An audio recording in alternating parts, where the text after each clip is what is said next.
Hello friends, welcome to R G cookery. இன்றைக்கி நம்ம அந்த வீடியோவில் என்ன பார்க்க போகிறோம்னா ராகி ஆப்பம். அதோட பேட்டரோட மெஷர்மெண்ட் எல்லாம் நேற்றுக்கு நான் வீடியோவில் போட்டிருந்தேன். அதை நான் அந்த கீழே டிஸ்கிரிப்ஷன் பாக்ஸில் கொடுக்குறேன். இது வந்து 7 ஹவர்ஸ்க்கு அப்புறமா பேட்டர் இப்படி இருக்கும். அப்புறமா நம்ம ஆப்பம் பண்ணுற அந்த இதில் நமக்கு வந்து இந்த ஆப்பம் ஒன்று ஒன்றா நம்ம பார்த்து எடுத்தாச்சுன்னா ஆப்பம் வந்து தயாராகிடும். ரொம்ப சாஃப்டாக நல்லா டேஸ்ட்டாக இருக்கும். நம்ம எப்போவுமே அரிசி மாவை அரிசியில் நம்ம ஆப்பம் பண்ணுவோம். இது ராகி மில்லட்டில் பண்ணுறோம். இது வந்து உடம்புக்கும் ரொம்ப நல்லது. சரி, அப்போ அதுக்கு தொட்டுக்கிறதுக்கு என்னென்னு பார்த்தோம்னா, இன்றைக்கி வந்து இந்த ஆனியன் டொமேட்டோ வச்சு ஒரு கொச்சு தான் பண்ண போகிறேன். இது வந்து நான் பண்ணுறது 4 பேருக்கு கரெக்டாக இருக்கும்.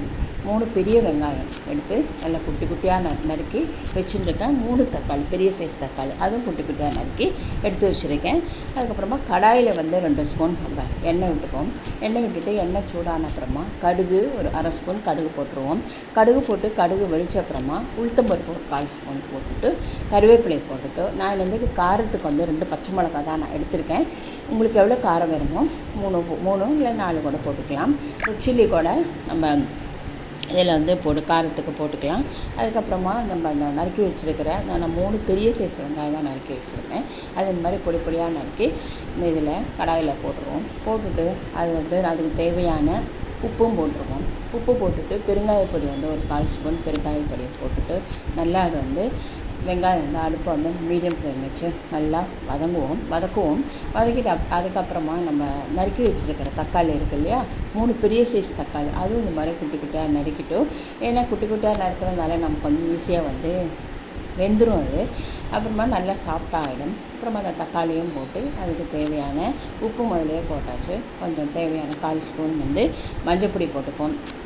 மஞ்சப்பொடி போட்டுட்டு நான் அந்த காரத்துக்கு ஏற்கனவே பச்சை மிளகாய் போட்டிருந்தால ரெட் சில்லி பவுடர் நான் வந்து 1/4 ஸ்பூன் தான் போட்டிருக்கேன். ரெட் சில்லி பவுடர் போட்டு புளி வந்து நம்ம சின்ன சைஸ் ரொம்ப குட்டி சைஸில் புளியை நினச்சி அதை தண்ணியை நம்ம இதில் நம்ம சேர்த்துக்கலாம். கொசுன்னா புளி நமக்கு கட்டாயம் வேணும் இல்லையா, அதில் வந்து நம்ம கொச்சில் நம்ம இந்த புளியை அதில் சேர்த்துக்கலாம். சேர்த்துட்டு ஒரு புளியோட பச்சை வாசனை போகிற வரைக்கும் நல்லா அது வந்து அடுப்பில் வந்து மீடியம் ஃப்ளேமில் வச்சு நல்லா அது கொதிக்கட்டும். நான் வந்து டேஸ்ட்டுக்காக இந்த வெல்லம் போட்டுக்கலாம். நான் இன்றைக்கி ஜாகரி பவுடர் தான் போட்டிருக்கேன். நான் ஏற்கனவே புளி இருக்குது, காரம் இருக்குது, இந்த ஸ்வீட்டும் போட்டாச்சுன்னா நல்ல டேஸ்ட் அது கொடுக்கும்.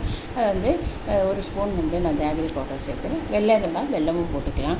நல்லா அது 5 நிமிஷம் கொதிச்ச அப்புறமா நமக்கு வந்து அடுப்பை அணைச்சிட்டு கொத்தமல்லியும் தூவியாச்சுன்னா நல்ல ஒரு டேஸ்டியான ஒரு கொத்து. ரொம்ப சிம்பிளாக இருக்கும்.